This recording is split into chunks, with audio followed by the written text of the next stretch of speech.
Hello and welcome. I'm Asha Chai-Chang, a member of Alliance Women Directors. We are so thrilled to be hosting this conversation with Laure de Clermont-Tonnerre, director of Lady Chatterley's Lover, which stars Emma Corrin and Jack O'Connell. Based on the novel by D.H. Lawrence, the story follows Connie, whose life of wealth and privilege seems set as she takes the title of Lady Chatterley. Yet, this idealistic union gradually becomes an incarceration when her husband, Clifford, returns from the Great War with injuries that left him unable to walk. When she meets and falls for Oliver Mellors, the gamekeeper of the Chatterley family estate, their secret trysts lead her to a sensual sexual awakening. But as their affair becomes the subject of local gossip, Connie faced a life-altering decision: follow her heart or return to her husband and endure what Edwardian society expects of her.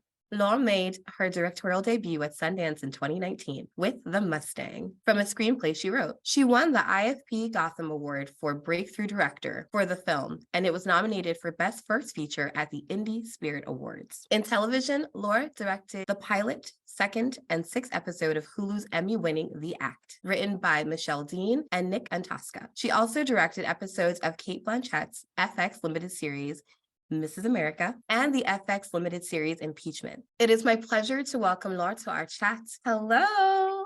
Thank you so much for joining us today. Thank you for having me.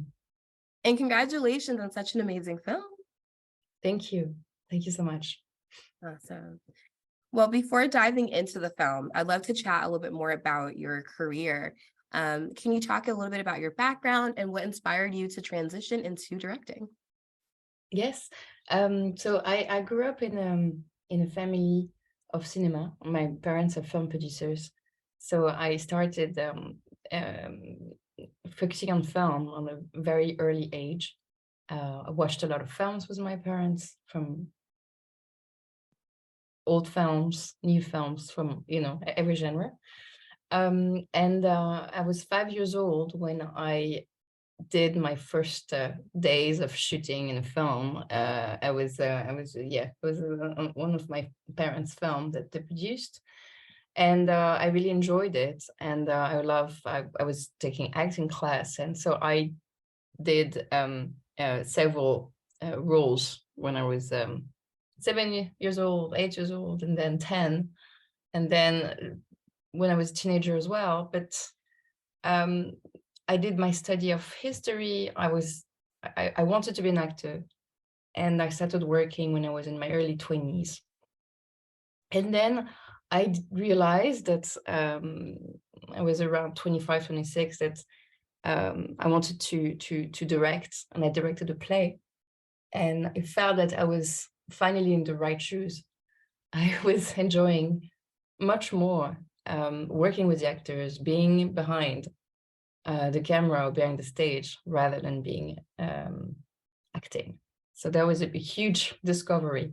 But all those years of acting and watching films really shaped my path to become a director, because I was observing a lot when I was on set, observing a lot what everyone was doing, was what the directors, how they were working. So it was really kind of like it was kind of my film school, because I didn't go to film school.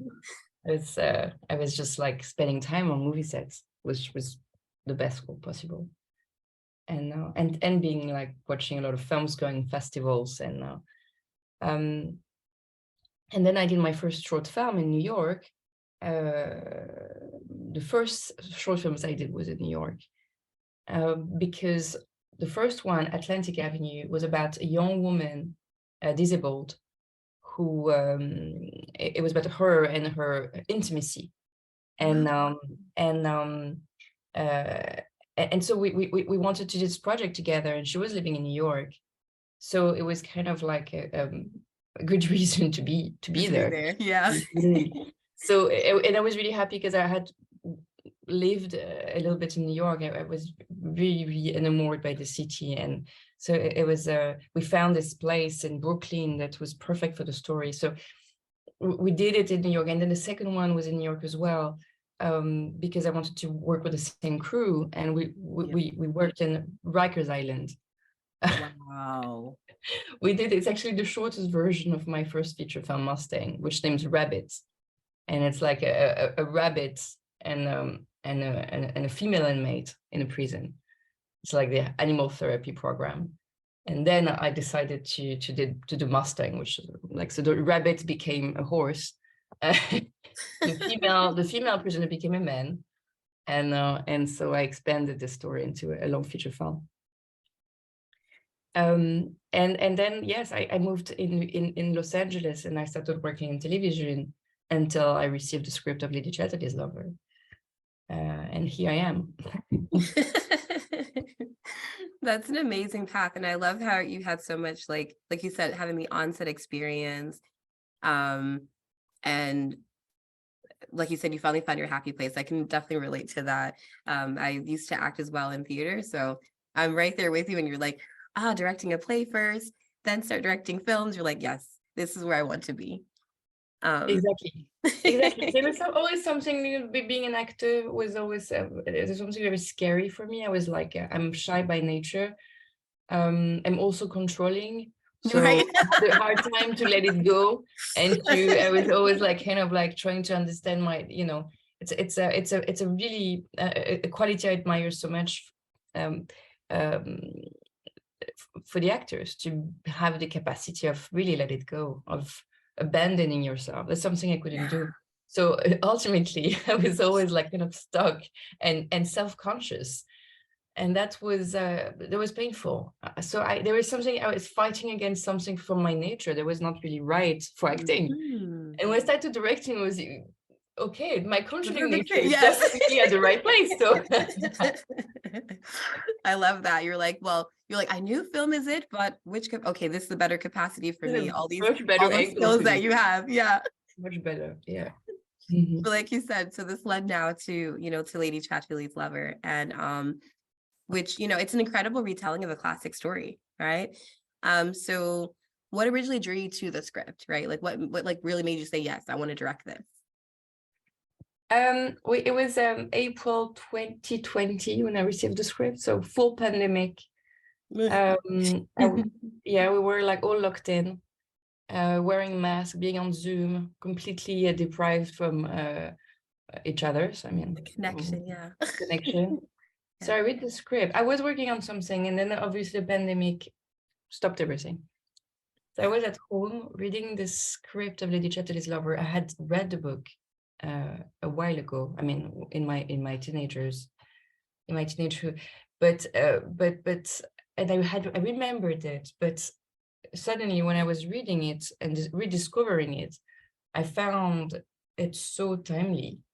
I was like, oh, this is I want to talk about human connection and sensuality and the importance of the touch, the importance of love in the nature of female eroticism. There was something so there was so much oxygen in this script, so much freshness. And I wanted to embark on this journey because there was something I feel like a huge need to talk about, this freedom in the nature and the freedom of love and the freedom of sexuality and so yeah, it resonated much louder. Also probably because pandemic was that did help, yes. a time of imprisonment. So yes, there was so I read the book, and what I really wanted to bring to the story was to focus on Connie's point of view. It's a 500 pages book, and there's really a triangle between three main characters, and I thought it was I wanted to give something immersive and visceral and really from her, under her skin, to be through her eyes, and that's what I suggested to the producers and the writer. And so we worked together with David, Maggie, so that it would shape a little bit more to some suggestions. And we worked together for like over a year through Zoom, and then we finally were ready to shoot. Yeah. Wow, after a year. So that means, so even for filming, what was that like to film during the pandemic, right? Like, I mean, I know it's not the same as the time, like you said, that sense of imprisonment during April 2020.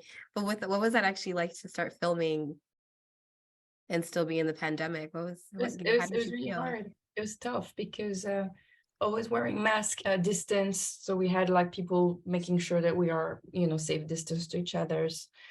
Prepping on Zoom. That was the hardest because usually you have like a production office, everyone meets there, and then you can, all your collaborators, and we were all locked in. We had to prep from home. We had to do like Zoom prep meetings, which is definitely not organic because no one met, no one knows each other. So we really need each other's energy to understand, like, and Yeah. also like creative people together needs to feel each other and to. So the only moment where we all gathered was to go on a scout trip because we had to Right. scout, we had Scout to. locations. So Yes. that was the moment where we're like, finally. It's like finally you're not just So in a box. Hi. exactly. No, we were all alive and humans. So it was really, yeah, it was tough. Um, but possible. And luckily we found solutions to make it work. And I think it's still like a policy now on set. People are still like wearing masks and still like trying to We are. protect each other. So that's it's kind of now like a habit. We have to live this way, especially when we're dealing with so many people in a confined space. Or so yes. When we were outside, we had to wear masks as well, but sometimes we were a little bit like more flexible, but depends. Yeah, no, I totally understand. And we are definitely like that. It's like a new normal. Yeah, yeah, yeah. Um, I noticed that you mentioned some of the great themes around the film, or like you said from the inception, you wanted to speak about the sexual freedom, right? The female perspective and empowering and allow of seeing a woman controlling her own body. Completely. Um, That's when I read the script, the themes of nature, imprisonment, freedom. Obviously, the themes I already had explored in my first feature film, and yeah, in a very different setting, a very different story. But it's themes that I definitely feel very connected to. And this one on top of it is like the woman controlling her own body and taking ownership of her body and pleasure and female yes, pleasure. And it's the first novel that addressed female pleasure. That wow. was scandalous. That's why it was banned. It was absolutely not. Yeah, it was shameful to be a woman and to enjoy sexuality and to. So I think there is something but very celebratory from D.H. Lawrence's point of view, Yeah. which is the celebration of the body, Yes. celebration of sexuality, sensuality, um, in the nature. That's some very important for him. It's like kind of like where this sensuality is possible. Yeah. Um, and I think there was such a great statement. He said that sexuality is pure and beautiful and nothing to be dirty and ashamed of. And and being so celebratory was definitely scandalous because it was kind of like being democratic. It was it Uh-huh. was, it was meaning to be democratic. Like sex is part of life and it's Yes. vital. It's like a vital need. And obviously, especially the sexuality of a woman. Mhm. And and we can see today that still the body of women are still like subject of huge political tensions Exactly. and control and patriarchy. So it's Yes. it's it's it's a timeless topic and it's still timely. So we're still like fighting those puritanism and stronger in some culture, but still in our culture, it's very still there and very confined. Yeah. So I love the fact to kind of revive and to re-explore a novel that's been banned 100 years ago for exactly the same reason that it could be banned again today. Today, right? That's And insane to think about. Yeah. yes, and you will see what, obviously we're in a Wade overturned and what's happening in Iran about the hair, like Mhm. it's completely it's very important to remind that the woman's body is should be free and shouldn't be subject of so much censorship. Exactly. Your film does such a great job of expressing this is why it is her body and her choice. Um, but I will say though, for those scenes we where we saw Connie exploring herself, you know, just on her own, right? Like this is her own self-pleasure. How did you craft and visualize those like intimate scenes? You know, she showed so much vulnerability, but also freedom. Can you, you know, speak more So about how you actually crafted that? I want to know. yes, we worked with the intimacy coordinator, Ita O'Brien. Mhm. Um, it was really interesting to work with her. She comes from dancing background.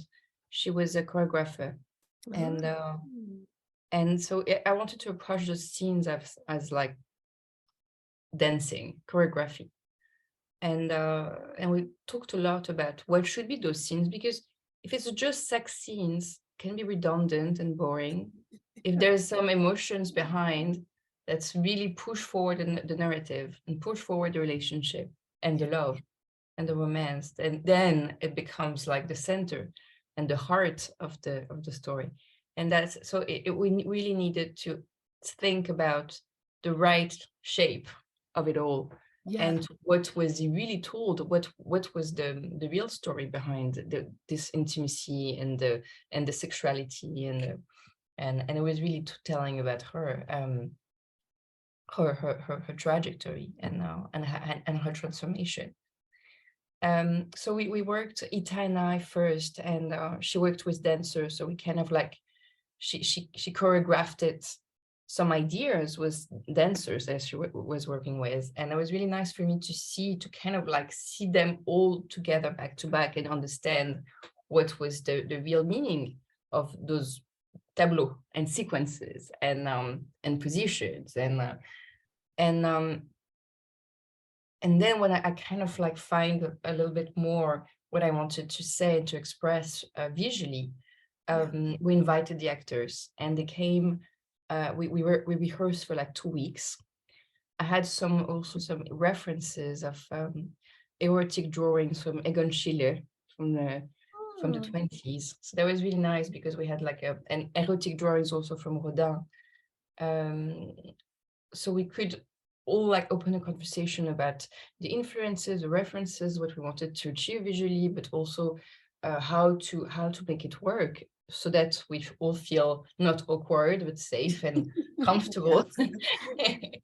doing intense sexuality and being explicit. So um, we talked a lot first, and then Ita really took care of us all in terms of like technically what are they going to wear, the being naked, what's the Mhm. touch, what was the level of comfort of the actors being naked together, being being the closeness Yes. of their body. And so it was we had a lot of laugh. We couldn't stop laughing because some moments were so absurd, and obviously we had to kind of like break the ice. But I have to say that being with Ita was um so careful about everyone's feelings.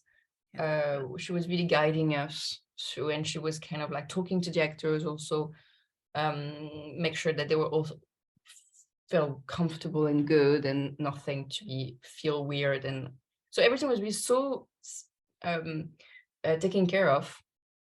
And even for me, it was really important because she made me aware of some details that I would have maybe not dare to ask because of like, being uncomfortable and being like not, and also being behind a monitor and directing sex scene, you feel a bit of like a pervert.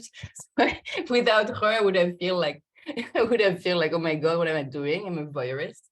So it was really nice that she was there to ease the conversation, and she and being having rehearsed for 2 weeks when we actually had to do the scene, we were completely like, it was completely normal and accepted. And we're like, okay, yeah, of course. There was no sense of like awkwardness or it was just very professional. And Ita was next to me, and she was like, "Do you want this detail? Do you want it a little bit more of breathing, a little bit more of that?" And she actually made it more authentic and even better. So it was really, it was great. I feel that it should be always. I mean, I'm glad that there's now intimacy coordinator that's assigned to those scenes now for safety reason, but also for the craft.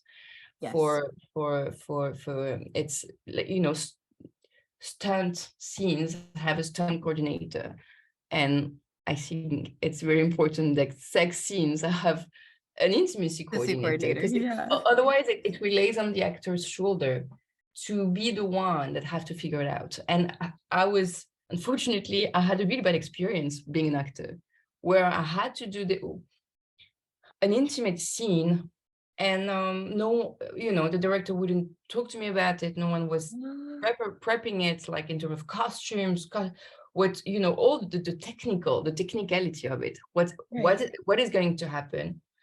What's the, you know, what's the scene? What I have to do? So I ended up being on that set, and no one, it was kind of the elephant in the room. No one knew what was going to happen. The director was so, I think, so scared to express. So she kind of like, just do it. What do I have to do? Oh, it's in the paper. Just, you know, like it's written. Just do it. So I had to kind of taking care of this scene, and as an actor, it was like very weird, because the actor and I, we were like, we are so alone. We felt so lonely, because no one was trying to, and people were behind the monitors, and people were so awkward. It was bad. And I did, and it's really like this. No one should leave this. It's not because you're an actor that you have to figure out how to simulate a sex scene. Absolutely not. It really isn't. It's not part of the job. I mean, it is and it isn't, because yes, as an actor, you have to simulate a lot of things, but when it comes to your body and to in intimacy, and then the fine line between fiction and reality are so blurry. Yeah. It needs to be for professional, and the setup needs to be professional, so that you're not left alone in the awkwardness of simulating a sex scene with a stranger. Indeed. I mean, it's unfortunate that you had a bad experience, but I feel like I love hearing that even though you didn't have a great experience as an actor, you made sure that your actors in your film, though, did have you know, Yes, coordinator to work with. So absolutely. I think it's actually, to me, that I would look at that as another opportunity, that because of your acting background, I think that's what made you a more understanding director, to be honest. I think to be able to pull off the kinds of scenes, that the way that we need to see, that we can connect with the actors even as an audience member. Do you know what I mean? Like, because you didn't leave so much on their shoulders, so that allowed for them to really they already knew technically where they need to be or what's going to be happening next, and so that allowed for the actors to express more of the other emotions that we need to see from them, you know, because like I said, watching the film, I loved being like, oh my gosh, I see the vulnerability, but I also see the freedom, and a lot of the inner desires that Connie had were coming out. And also Mellors, remember, had his background of not being connected with his own wife, you know, for so long. And so for them both yearning that connection, you were happy for them that they were actually having those moments of being like, yes, I get to really express myself and feel connected and feel wanted and desired. I think he did an amazing job with that. Thank you so much. Thank you. And you know, also you can't really expect the chemistry between actors. It's like you until the day they meet, you know, you don't know what's going to happen between them, and obviously we got lucky that Emma and Jack had a really great collaboration, friendship, camaraderie, same safe sense of humor. They built like this trust that was so important for them, because they had to do all those, you know, like dancing naked under the rain. Well, I was going to ask you about trust your partner, because that's it's not something that you want to do with someone that you don't get along with.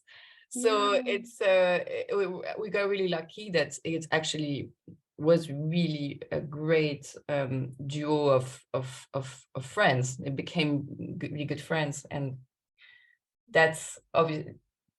You can't really predict that. It's like it's part of the magic of, you know, making a film. It's like this things that you're not going to predict, and then it's working. It's working because there's like there's Yeah. the energy that really circulates between two human beings, and also with, you know, the scene and the so that yeah, it's a lot of work, I would It say, but is, yes. also like some kind of luck.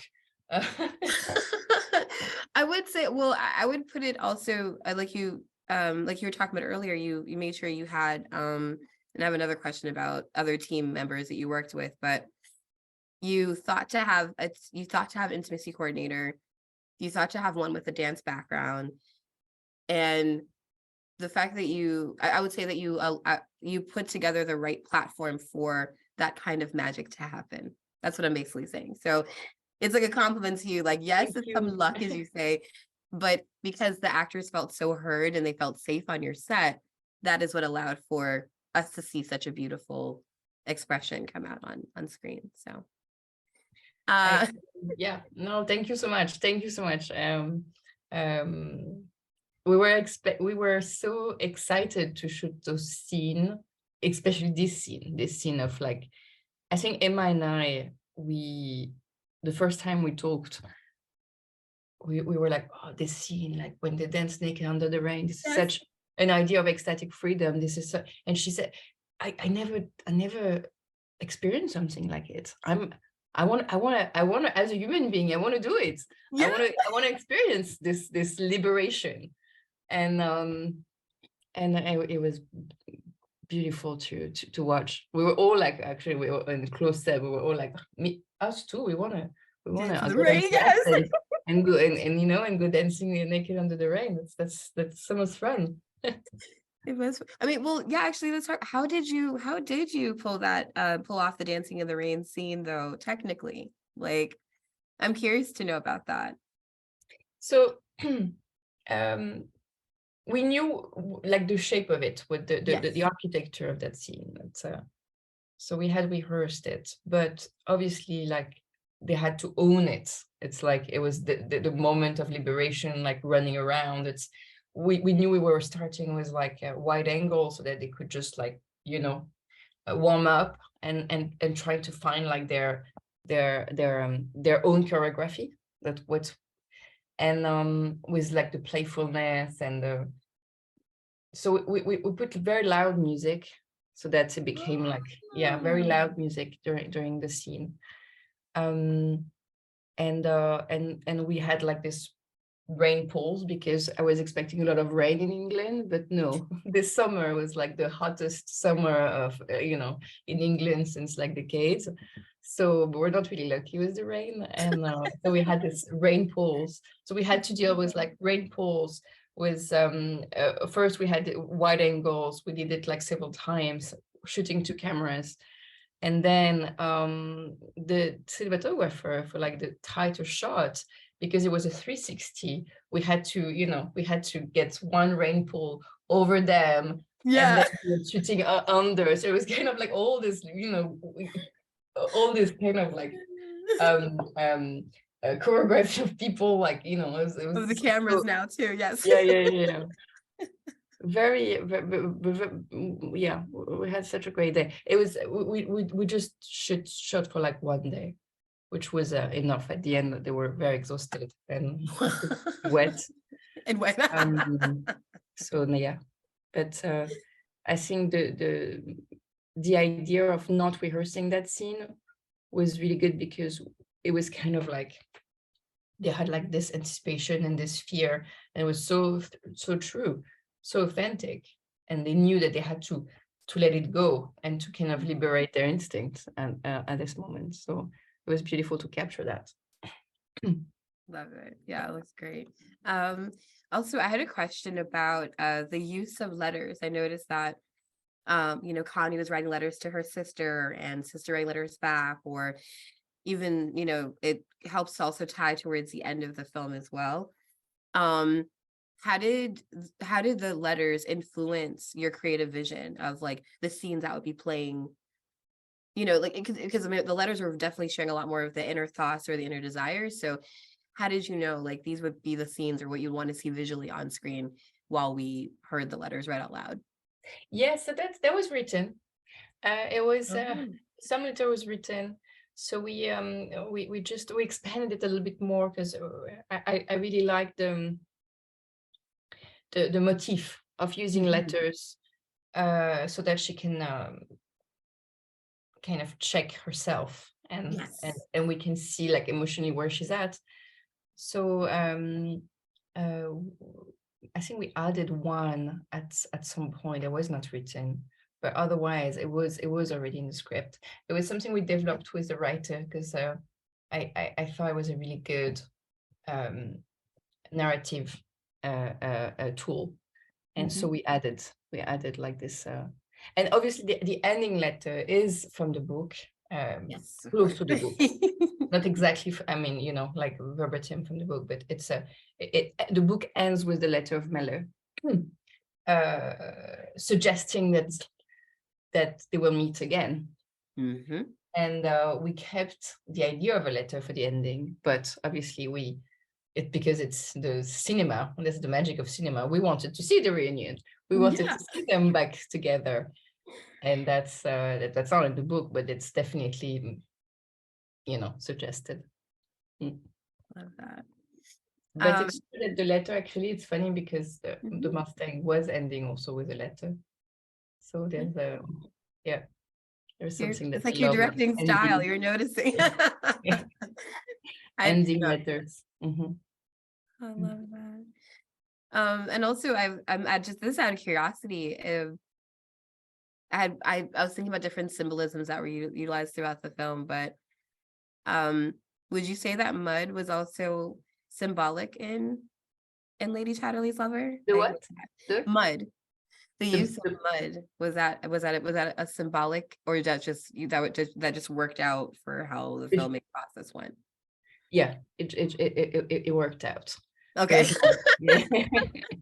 Well, for me, I felt like maybe I overread into it, but when I was watching, I was like, I wonder if the times that we're seeing mud is almost like how other people would look at their love as not as like they, how like there's people gossiping and they're almost like they think it's dirty that these, that these Yes. two characters are connecting. And I know, look at me, you're like, wow, you didn't see that. But that's what I saw as, I guess, as another No, director. I was like, I was that love that. symbolic? Or does that I because love that's how that. the world would look at it when they're No, I think what's true, and it's the element of nature. We wanted yeah, to embrace as much as possible the element of nature, whether it's mud or water or yeah. rain or leaf or Mhm. or grass, and Yes. and because it's earth, and this connection, this love, this passion happens in a place where it's an element. It's like it's as if their own nature were blossoming in the theater of nature.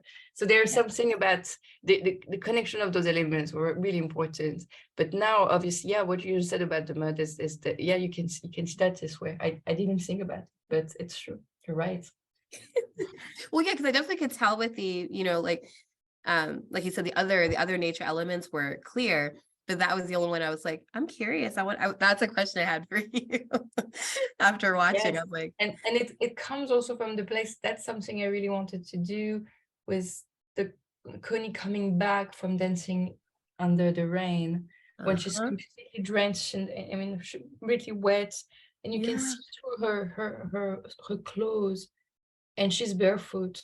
And Mhm. she comes to her husband and says, like, yeah, I was naked under the rain. There's something about her, like, completely unleashing herself from, like, Yeah. class and society and gossiping and just being on the most natural element.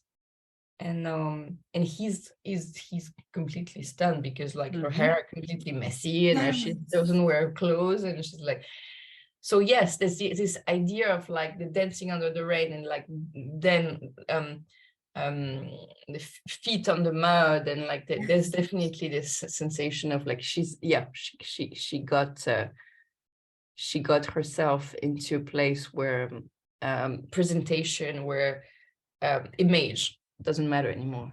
Exactly. Mm. Yeah, that's wonderful.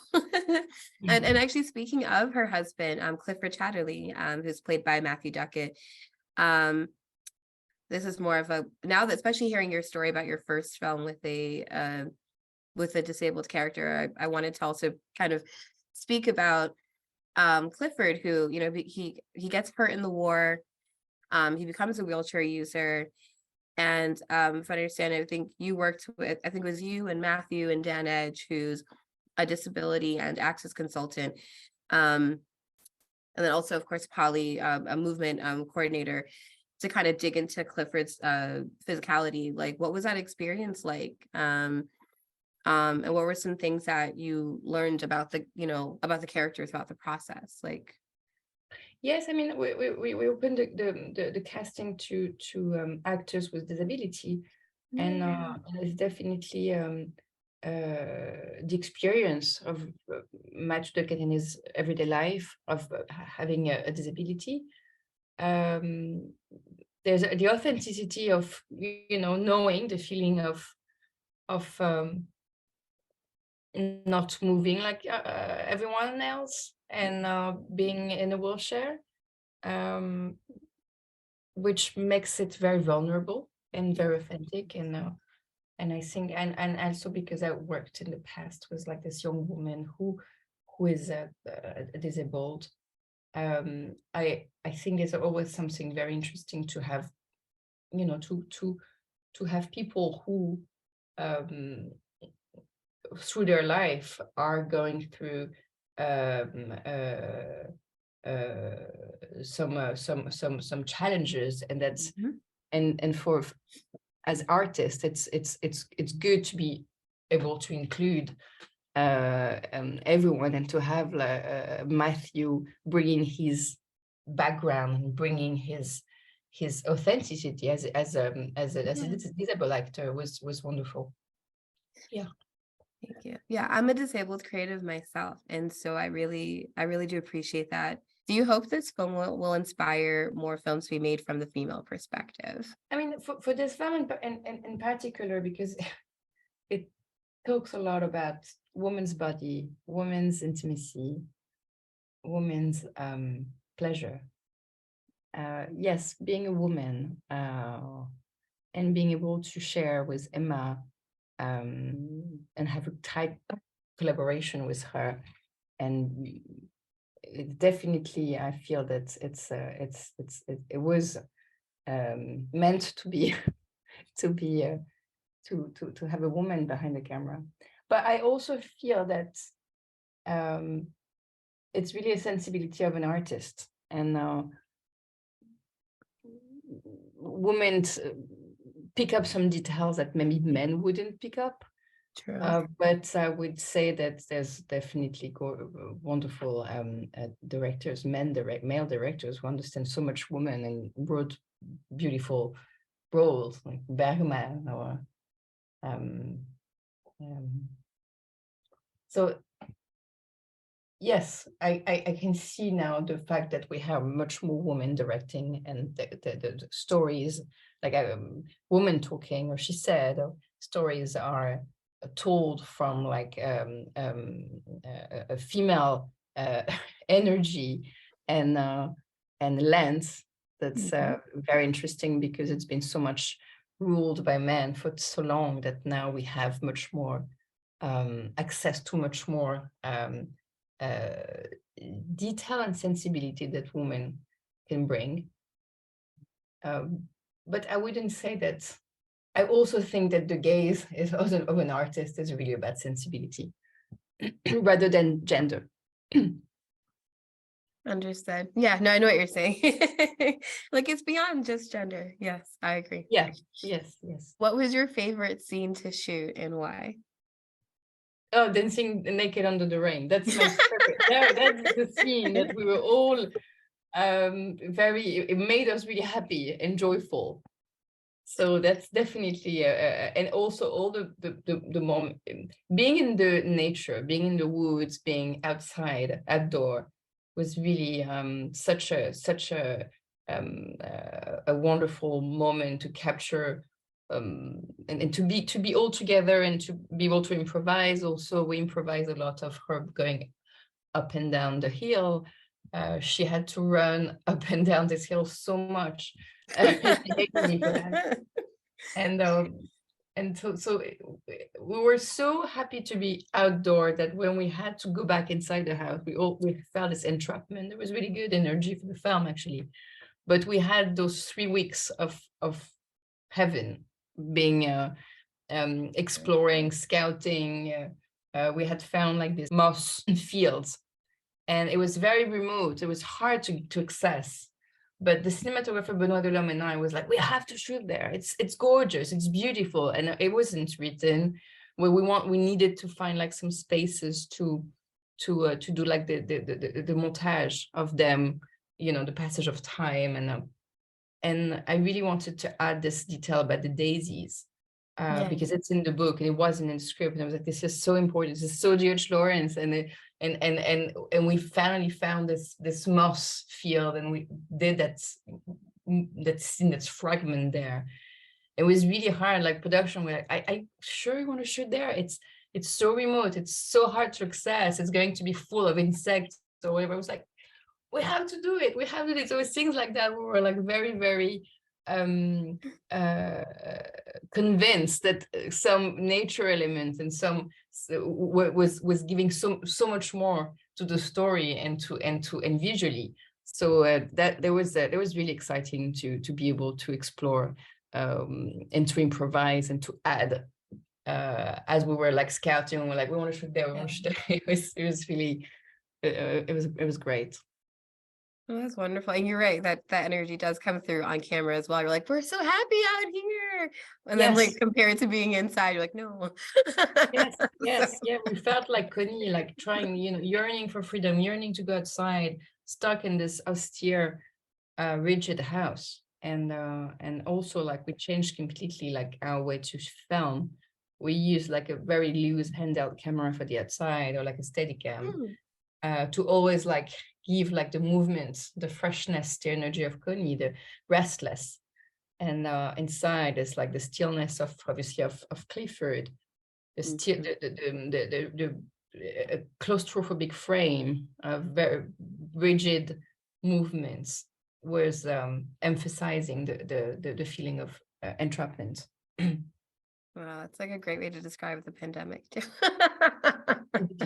Yeah. The trauma of I guess my last question would be, do you have any advice for young or emerging female filmmakers? Yes.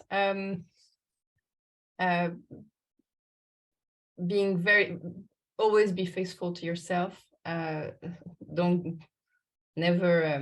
Always fight for your ideas. Your instinct is the most important, because it leads you to be the unique voice that you are. And a lot of people are going to pull you out of your way and to put you in a path that's more traditional or more conform. And our voice are singular. Our voice are what makes us artists, what makes us have a vision and have like a window to the world. So that's the most important, to be always aware that you're fighting for your voice and your vision. And even in the most challenging production or time, this is who we are. So we need to protect that. It's very important. I love that. Protect your unique voice. Yes. Yeah. Protect your unique voice and against everyone's sometimes cool. That was awesome. Well, thank you so much, Laura. I for joining us to talk about Lady Chatterley's Lover today. Thank you so much. Thank you for having me. Yes. This was fantastic. This is out to the viewers. For everyone, please check out Lady Chatterley's Lover on Netflix, available to watch right now. To learn more about Alliance Women Directors and to support our members, visit us online at allianceofwomendirectors.org. Be sure to subscribe to our YouTube channel and follow us on Twitter and Instagram at AWD_directors. Thank you all for watching. Thank you so much.